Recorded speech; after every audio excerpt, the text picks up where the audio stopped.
கர்த்தரின் சத்தம்.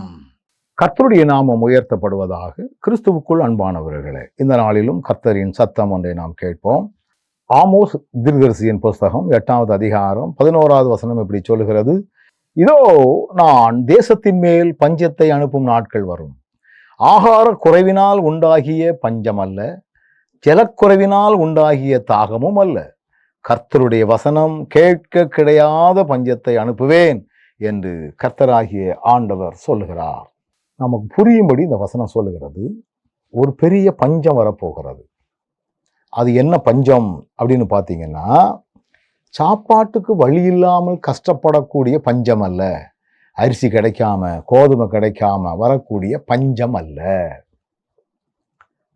இது ஜலக்குறைவினால் உண்டாகிய தாகமும் அல்ல, தண்ணி குடிக்கிறதுக்கு தாகம் எடுக்கிறது தண்ணி இல்லையேங்கிற பஞ்சமும் அல்ல. கர்த்தருடைய வசனம் கிடைக்காத பஞ்சம் என்றும் சொல்லப்படவில்லை. நல்லா கவனிங்க. அதுல கர்த்தருடைய வசனம் கேட்க கிடைக்காத பஞ்சம். நீங்க நிறைய பிரசங்கங்களை யூடியூப்ல கேட்கலாம், நிறைய பிரசங்கங்களை தொலைக்காட்சியில பார்க்கலாம், இன்னும் பல்வேறு வகையான தொலைத்தொடர்பு சாதனங்கள்ல கேட்கலாம். இன்னைக்கு இந்த வசனத்தை நமக்கு ஒருவேளை ஹார்டு காப்பி மாதிரி கையில் பைபிளா இருக்குது, சாஃப்ட் காப்பி மாதிரி நம்முடைய செல்லில் எத்தனையோ வெர்ஷனை நம்ம வச்சிருக்கிறோம். நிறைய பைபிள் நிறைய வகையில் இருக்குது. இப்படிலாம் வசனங்கள் நமக்கு கிடைக்கும், ஆனால் கேட்க கிடைக்காது. எந்த ஒரு பிரசங்கத்தை நீங்க கேட்டாலும் அங்க வசனம் அங்கே முக்கியத்துவப்படுத்தாமல், அங்கே அந்த அற்புதம் நடந்துச்சது, இங்கே இந்த அற்புதம் நடந்துச்சது, இங்கே நான் ஜெபித்தேன், இதை விடுதலையானார்கள், இப்படி மேலோட்டமான காரியங்கள், கிழவிகள் பேசக்கூடிய அந்த காரியங்களைப் போலதான் அங்கே பிரசங்கம் இருக்கும். அந்த செய்திகளிலே வசனத்தை கேட்க முடியாது.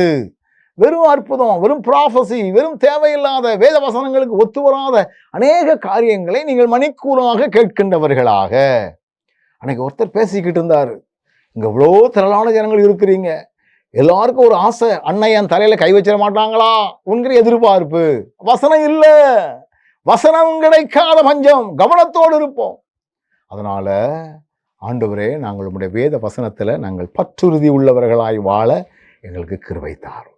கண்களை மூடுவோமா? நல்ல ஆண்டவரே, வசனம் கேட்க கிடைக்காத பஞ்சத்துக்கு முன்னால அந்த வசனத்தை எல்லாம் நாங்கள் தெளிவாக அறிந்து கொள்ளக்கூடிய மனப்பக்குவத்தை தந்து வழி நடத்தும்.